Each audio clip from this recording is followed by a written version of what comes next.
Welcome back, and we're going to be going on to lesson 8 of linear relations, and today we're going to be looking at writing equations to describe patterns. So for the first example that we have here, it says, consider the pattern. What stays the same in each figure? What changes? Well, the four figures we have are 1, 2, 3, and 4. So we're looking at what is changing each time. Well, this is added on each time. So the squiggled section here, the shaded in section here, is the new addition every single time. So we want to figure out what is our pattern and how is this continuing through the figures. So it says below, complete the table. Determine a rule for the number of squares in figure N of each pattern. So figure 1, 2, 3, and 4, we know. In figure 1, this one over here, we have 1 square. In figure 2, we have 4 squares. In figure 3, well, we have 1, 2, 3, 4, 5, 6, 7. And in figure 4, we're going to have 10. Now, I already know that just because I can look at what the number of squares are increasing by. So from figure 1 to figure 2, it increased by plus 3. Figure 2 to figure 3, again, plus 3. And figure 3 to figure 4, again, plus 3. Now we're trying to figure out what figure N is going to be and the number that is going to be going here. Well, if it follows this pattern down, it should be 13. But we got to figure out if this is going to be right, and we're going to look at what is our telling signs for this. Now, our figure number, to our benefit, increased by 1 every time. So we had figure 1 shown, we had figure 2, 3, and 4 shown. Sometimes it might show you figure 1 and then go to figure 3, and you're going to have to figure out that difference. And that's where it comes in, that it's very important that you know what your formula is and what the pattern that's going to be followed. Another thing that's going to help us out to determine our figure number is if we look at what figure 0 would be. So if we had a graph, this would be where it's crossing over that y-axis. If our x is 0, it's where it's meeting that y-axis and would be crossing over. Now, if we followed that same pattern and we went from 1 and we were going, and instead of adding 3, we were going the opposite way, we'd be subtracting 3. That's going to bring us to 0 and negative 2. So negative 2 would be the y value for where it's crossing over, meeting at that y-axis. So the next thing that it is asking us below is, what is the pattern in words? Well, if we look at this right now and we start off by looking at the figure number, our figure number is increasing by 1, and every time the figure number increases by 1, our number of squares is increasing by positive 3. So it's increasing by 3. So when we look at this here, it says, what is the pattern in words? Well, as the figure number increases by 1, the number of squares increases by 3. Next, what it's going to ask for us is, what is the pattern using an equation? Now, remember when we looked at, well, if it was 0, it's going to be negative 2. This is where this becomes important to know, because when our x is 0, our y is negative 2. Now, what this is called our constant. And our constant is really important when we're writing out a formula, because our constant is going to be the value that we need to write down for that second part of the equation. Now we also have an n, and we have to figure out what is our rate of change for n. Well, every time our n changed, it was changing by 3. When we went to figure 1 to figure 2, it increased by 3. When we went from figure 2 to figure 3, it increased by 3 again. So our rate of change, I'm just going to write that down, this is our rate of change. So our rate of change is going to go in front of our n. So 3 was our rate of change, and it was a positive 3, so we don't need to put anything else. And to make this an equation, well, we're looking for the number of squares equals 3n subtract 2. Now looking at example 2, it's going to follow a similar part here. So it's going to be the same type of setup where you have figure 1, 2, and 3. So figure 1, figure 2, figure 3.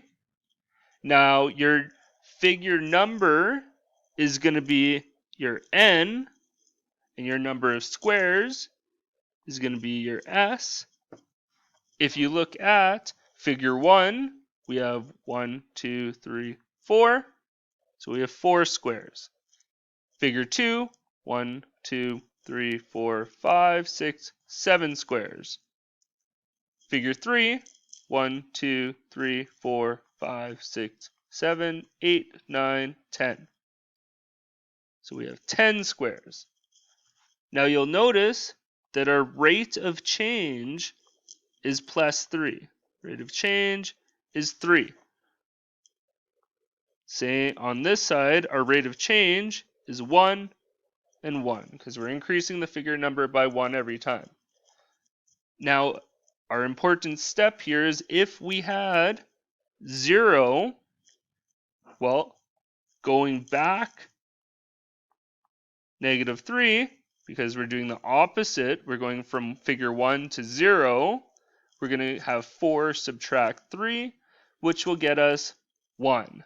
Now this is, again, our constant.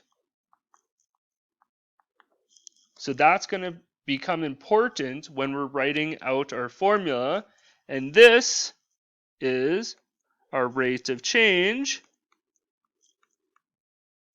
which again is going to be important when we're writing out our formula. So I've set this part up for you. Now I want you to finish off the rest of this by writing out what the pattern in words is, and also writing what the pattern is using an equation. So I want you to finish that part off below. Now I'm noticing that my papers have got a little bit out of order. This is going to be part of the second question that we go through. So you can write down in here and in here for what is the pattern in words and what is the pattern using the equation.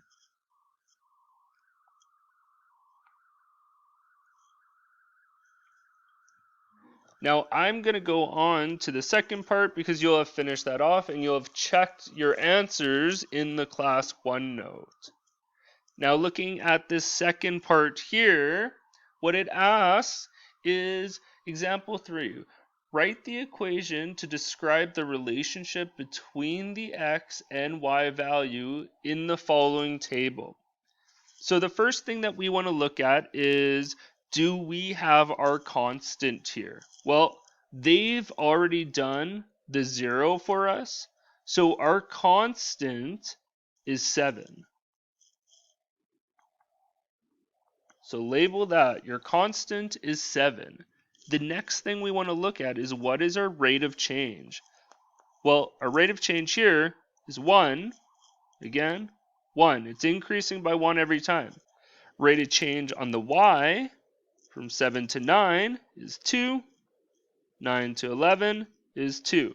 So our rate of change on the y is 2. Rate of change on the x is 1.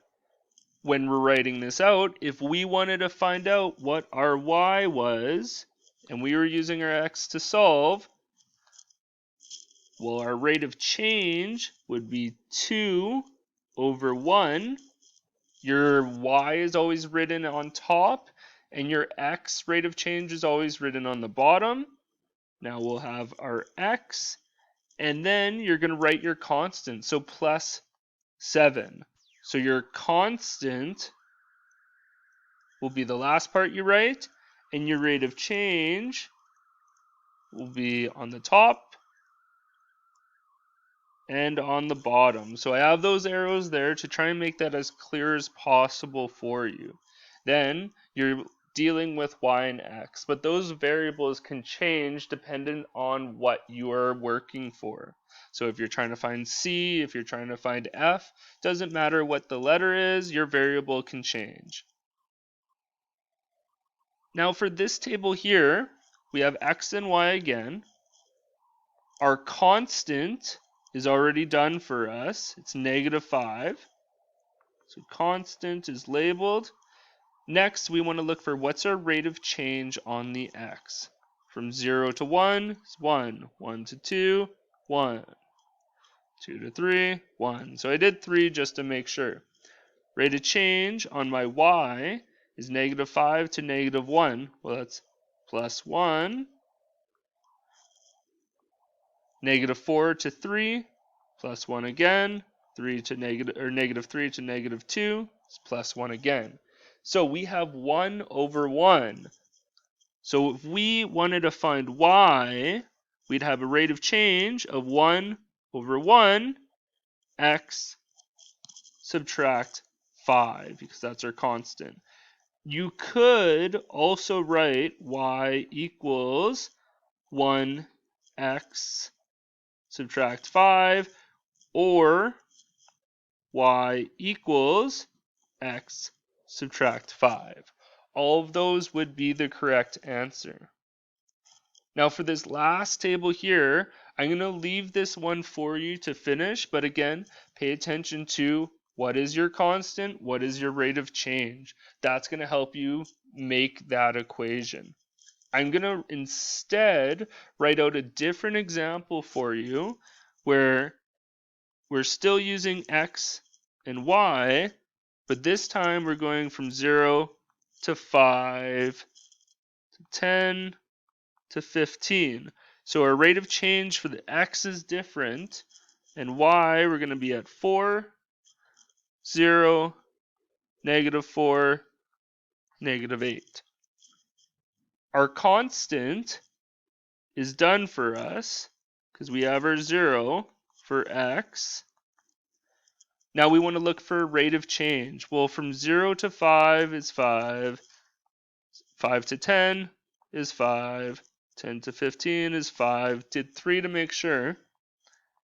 4 to 0 is going to be subtract 4, or -4. 0 to -4 is -4. And last one to make sure is -4 to -8 is again -4. Now if I was to write out the equation for this, if I was looking for y, my rate of change comes first. So I have my y rate of change on top, my x rate of change on the bottom. So y rate of change is -4, x rate of change is 5. Now we have to put in our variable, which is x, plus my constant, which is +4. So if I was looking for my y value, I could use this equation now to solve for my y value. In example 4, it says an airplane is cruising at a height of 10,000 meters. It descends to land. This table shows the height of the plane every minute after it began its descent. The height of the plane changes at a constant rate. So our rate of change is going to be constant all the way through this. So that's just an added piece to make sure we know that this is going to be a constant rate of change. Now looking at the information we have time, which is t minutes, and height, which is h meters. They give us our 0 value for time, so we're starting off at 10,000 meters when they first started taking the time, and we want to look for what's our rate of change for x, or for time in this instance. So it's increasing by 1 minute every time. Our rate of change for a y, or in this case our h in meters, is going from 10,000 to 9,700. So we lost 300, so negative 300, from 9,700 to 9,400. So negative 300. So our rate of change is staying consistent for this question. With this information, we can now complete the questions that are at the bottom.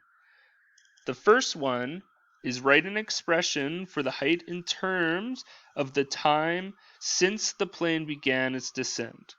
So, for A, we want to write an expression. Now, an expression is different than an equation. An expression does not have an equal sign. So when we're writing this out, we're not going to be writing h equals or y equals. We're just going to be writing out what is happening. So we have our rate of change, which is negative 300, and 1. So negative 300 over 1.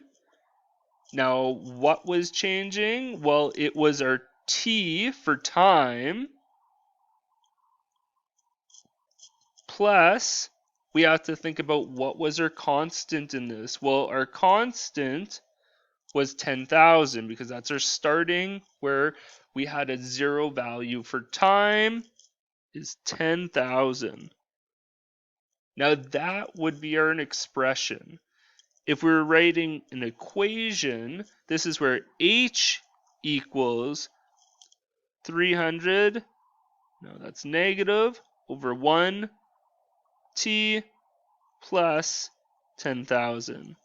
This would be our equation because we can actually calculate something here where an expression doesn't have your equal sign. Now, if we wanted to, this could also be h equals negative 300 t plus 10,000. Now, if you don't put it over 1, that is okay because that 1 on the bottom isn't going to affect anything. For C, it says, what is the height of the plane after 15 minutes? Well, now we can use this equation that we created to calculate for this. So T equals 15 minutes because we want to find out what's the height at 15 minutes. So h is going to be our height, negative 300. T is going to be 15 because that's our 15 minutes, plus 10,000 because that's our constant. H equals negative 300 multiplied by 15 is going to give you negative 4,500 plus 10,000. Take this further, h equals, so your height equals 5,500 meters, because that's what we're measuring our height in. So we're at a height of 5,500 meters after 15 minutes. D is our last part for this. It says how long after beginning its descent does the plane land? So we want to figure out when is h going to be 0. So when is our height going to be 0? So that's going to be on the ground. H equals negative 300 T plus 10,000. This is our equation that we're using. This time, instead of changing the T, we're putting in 0 for H because we want to know when we're getting to the ground, how long it's going to take. So T stays there. Now we have to manipulate this equation. So we have to bring over the 10,000, which you have to do the opposite. So subtract 10,000. What you do to one side, you have to do to the other. So subtract 10,000. So you have negative 10,000 equals negative 300 T. Well, we have to get this negative 300 off of the T. Do the opposite of multiply, which is divide. So divide by negative 300, divide by negative 300. And negative 10,000 divided by negative 300 is going to end up equaling 33.3 minutes. So this is going to be our final answer for how long it's going to take to get to the ground. Following this, there's example 5 and example 6, which is going to look at similar concepts. Now remember, we want to pay attention to what our constant is going to be and also look at what our rate of change is. Well, if this is the fixed cost, this is going to be our constant. And if it's plus $1.50 per kilometer, when you ever see that it's per something, it's going to be your rate of change. So this is going to be your rate of change, which will be important when you're making your equation. So that'll be your rate of change. Now you have enough information to answer the following letters below. For example 6 here, you're going to be looking at another very similar type of equation. And remember, the first thing that you want to look at is what is your rate of change and what is your constant. That's going to help you build your equation so that you can solve for the following questions. Now, that should be enough information to get you going on these worksheets, and there won't be any practice questions following this, so we're going to be using these specific questions as your practice questions for today. So once you're done these questions, make sure you go and check the class OneNote and see if you got the answers correct.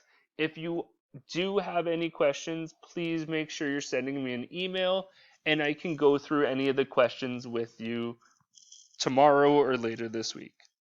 Other than that, have a good day.